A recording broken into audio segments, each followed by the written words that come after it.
Don't you want to see what's in it? Don't you want to see what's in it? Well, you can't see what's in it unless you pass it. That's my job as a Democrat, to pass the bill and see what's in it. Right? How are you going to know what's in it unless you pass the bill?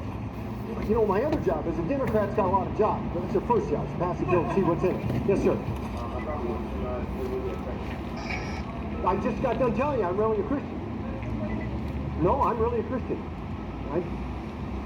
It's amazing. I bet you're a Christian. So many Christians are all, I spend half of my time proving the Christians are a Christian. I thought just telling you I was a Democrat. You want to see my voter card? I'm a Democrat. That proves I'm a Christian. I mean, Jesus was a Democrat, but he wasn't a Christian. You know how I know he was a Democrat? Our friends in the Because he used other people's money to pay his bills. Right. Also, you know what a Democrat's job is, don't you, besides following the lettered parts of the Bible? Our friend. The Democrat's job is to fund the war so we can see who wins it, record the calls so we can see who made it, bomb the compound, so we can see who got it. One thing that really did open my eyes. Because you can't know who's going to get it until after you bomb it. You can't just go around knowing who you're going to bomb. You have to bomb it and then find out who got it. So you bomb the compound first, and then you dig through the rubble. Welcome to Democracy Now!, democracynow.org, The War and Peace Report. I'm Amy Goodman.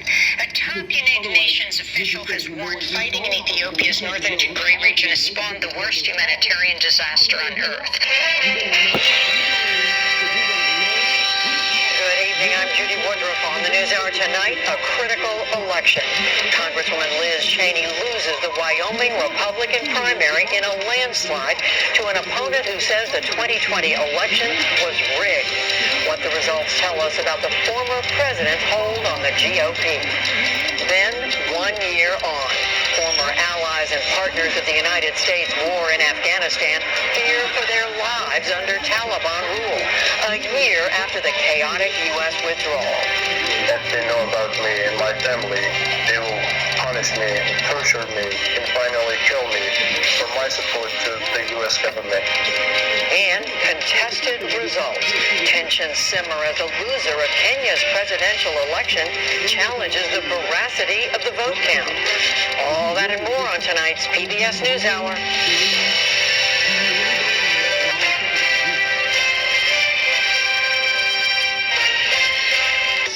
Welcome to Democracy Now!, democracynow.org, The War and Peace Report. I'm Amy Goodman.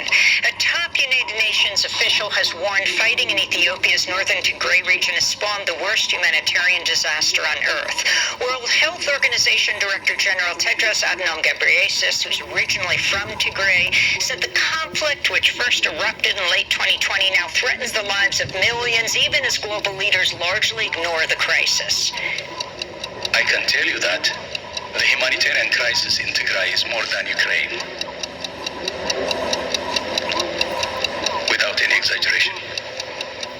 And I said it many months ago, maybe the reason is the color of the skin of the people in Tigray. Dr. Tedros' remarks Wednesday came as Ethiopian officials called for a formal ceasefire agreement to end nearly 2 years of fighting with separatists in Tigray, where some 6 million people have been largely cut off from the outside world for months, unable to access food, medicine, and other necessities. The Tigray People's Liberation Front has so far rejected the peace proposal, calling it obfuscation meant to distract from ongoing fighting.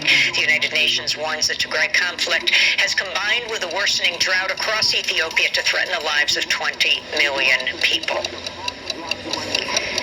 In Ukraine, Russian strikes on the northeastern city of Kharkiv overnight left at least 12 people dead and dozens more injured. In the deadliest of the attacks, a 3-story residential building was flattened after it took a direct hit from a Russian missile. Video of the aftermath showed rescue workers sifting through the rubble of the building, which once housed about 50 people.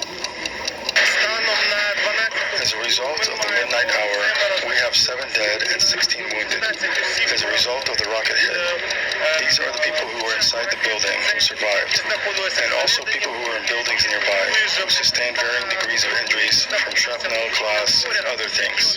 Human Rights Watch has condemned Russia's assault on Kharkiv, accusing it of indiscriminately firing banned cluster munitions into populated areas, damaging healthcare facilities and homes.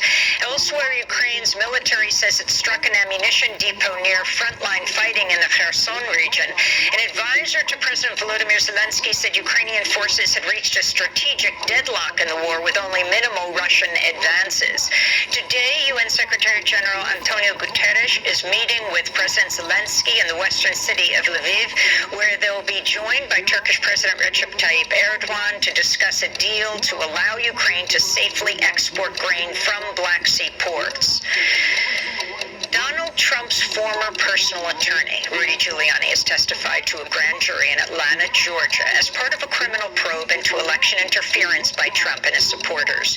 Giuliani spent more than 6 hours at the Fulton County Courthouse for Wednesday's closed-door proceedings after a judge ordered him to comply with a subpoena. Prosecutors told Giuliani's lawyers this week he could face criminal charges over efforts to overturn Joe Biden's win in Georgia after the 2020 election. Meanwhile, lawyers for Georgia Republican Governor Brian Kemp have asked a judge to throw out a subpoena ordering him to testify later this month. This comes as Donald Trump struggles to find criminal defense attorneys who will agree to represent him. The Washington Post reports Trump's current legal team includes a Florida insurance lawyer who's never had a federal case, a past general counsel for a parking garage company, and a former host at the far-right One America News Network. Contributions to Donald Trump's Political Action Committee have surged since federal agents seized classified documents from Trump's Mar-a-Lago residence. The Washington Post reports Trump's PAC has sent out over 100 emails railing against the FBI since August 8th raid, netting over $1 million a day at least twice. On Wednesday, former Vice President Mike Pence called on Republicans to end their attacks on the FBI. Party stands with the men and women who serve on the thin blue line at the federal and state and local level. And these attacks on the FBI must stop. Calls to defund the FBI are just as wrong as calls to defund the police. Mike Pence also said he would consider speaking with a House Select Committee investigating the January 6th attack if he was asked to testify. Pence was speaking at a politics and eggs breakfast in New Hampshire, where speakers often include future presidential candidates. A federal judge has ordered the U.S. pharmacy chains CVS, Walgreens, and Walmart to pay more than $650 million to 2 Ohio counties over their role in fueling the opioid epidemic. Wednesday's ruling follows a federal jury's verdict in November that found the corporation's sale of highly addictive painkillers caused severe harm to communities and violated Ohio's public nuisance laws. South Carolina Supreme Court has temporarily blocked enforcement of the state's 6-week ban on abortions while a legal challenge to the law proceeds. Reproductive rights groups are suing to overturn South Carolina's so-called fetal heartbeat law, which bans abortions once electrical activity can be detected in an embryo's cardiac cells, which typically happens around just 6 weeks into a pregnancy.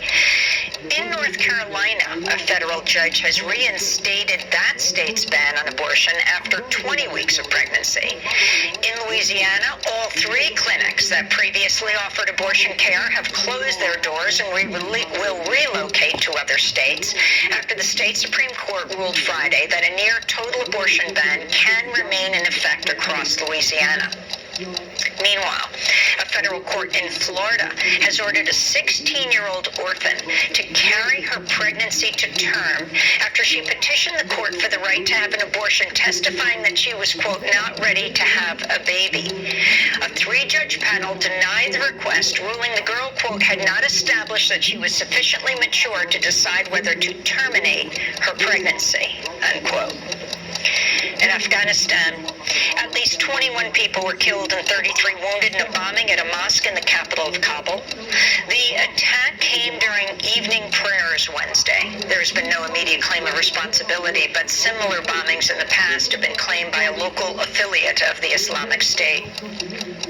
Israeli forces raided and closed the offices of 7 Palestinian civil society rights groups in the occupied West Bank Thursday. Several of the groups report soldiers confiscated confiscated items and files before leaving behind notices declaring the organizations unlawful. Israel designated 6 out of the 7 groups as terrorist organizations in October of last year, a decision met with criticism from both the United Nations and international human rights groups. And with just 2 weeks remaining before a pandemic-related pause on federal student loan payments expires, progressive lawmakers and activists are pressing President Biden to take sweeping action to cancel student debt. Today, the Debt Collective is launching its 50 over 50 campaign, a coordinated strike by 50 debtors over the age of 50 who say they'll refuse to pay back their loans should President Biden renege on his campaign promise to cancel student debt. Activists are calling for the cancellation of all federal student debt, or at least $50,000 per person. This is Debt Collective activist Listra Small-Clouden. Me and my fellow strikers can't pay this debt, and we won't pay. Although I achieved my academic goals, my success was short-lived because within my household, we have accumulated over $300,000 in student debt. That's why I am joining the 50 over 50 debt strike.